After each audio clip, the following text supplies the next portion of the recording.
ভোটবঙ্গে কত কী না ঘটে চলেছে। ভোট এলেই কম বেশি এ ছবি ভেসে ওঠে এই বাংলার অলিগলি থেকে রাজপথে। কোথাও কেন্দ্রীয় বাহিনীর টহল, তো কোথাও ভোটের আগে দলবদল। তেমনই কিছু টুকরো ছবি ধরা পড়ল আমাদের ক্যামেরায়। কংগ্রেসের ব্যাপক ভাঙন মালদার সুজাপুরের গয়েশবাড়ি পঞ্চায়েত এলাকায়। 5 পঞ্চায়েত সদস্য সহ প্রায় 1000 কর্মী তৃণমূলে যোগ দিলেন। উপস্থিত ছিলেন সুজাপুরের তৃণমূল প্রার্থী সাবিনা ইয়াসমিন সহ অন্যান্য নেতৃত্ব।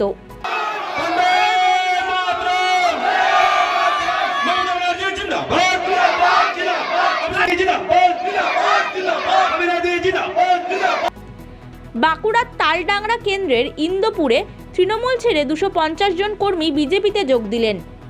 গৌরবাজার অঞ্চলে সাতস্যগড়া গ্রামে বিজেপির প্রচারের সময় দলবদল করেন ওই কর্মীরা।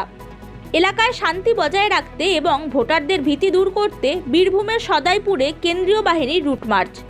সদাইপুর থানার চিনপাই ও শাহাপুর অঞ্চলে রুট মার্চ করল কেন্দ্রীয় বাহিনী। চিনপাইয়ের সগর, তাপাসপুর প্রভৃতি বুথগুলিতে গিয়ে ভোটারদের সঙ্গে কথা বলেন তারা।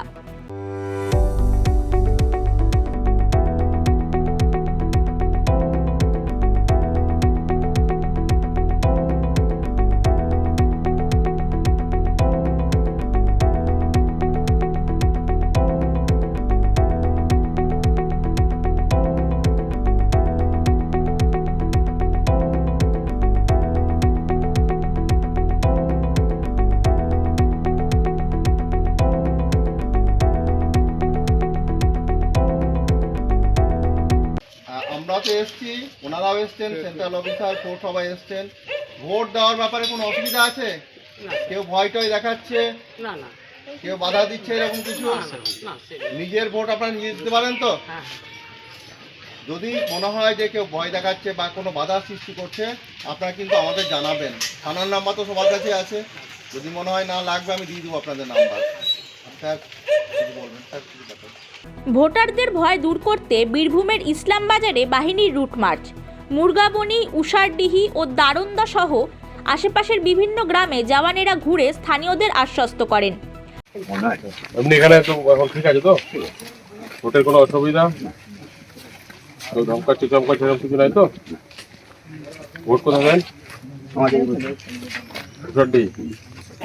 রাজনৈতিক উত্তেজনার পারদ চড়ছে উত্তর 24 পরগনার হাবড়ায়। বাণীপুরে বিজেপির ফেস্টুন ও ব্যানার ছিঁড়ে ফেলা এবং বিকৃত করার অভিযোগ তৃণমূলের বিরুদ্ধে। হাবড়া থানায় অভিযোগ দায়ের, যদিও অভিযোগ অস্বীকার তৃণমূলের পতাকা পুড়িয়ে দেওয়া এবং ব্লেড দিয়ে কেটে দেওয়ার অভিযোগ। ঘটনায় উত্তেজনা দুর্গাপুরের 31 নম্বর ওয়ার্ডের নেপালি পাড়ায়। অভিযোগ, সোমবার রাতে একটি বাড়িতে লাগানো তৃণমূলের পতাকায় দুষ্কৃতীরা আগুন দেয়। সেই আগুন বাড়ির জলের পাইপেও লাগে। বরাত জোরে বেঁচে যায় বাড়ির লোকজন। Bureau report, Hindustan news point.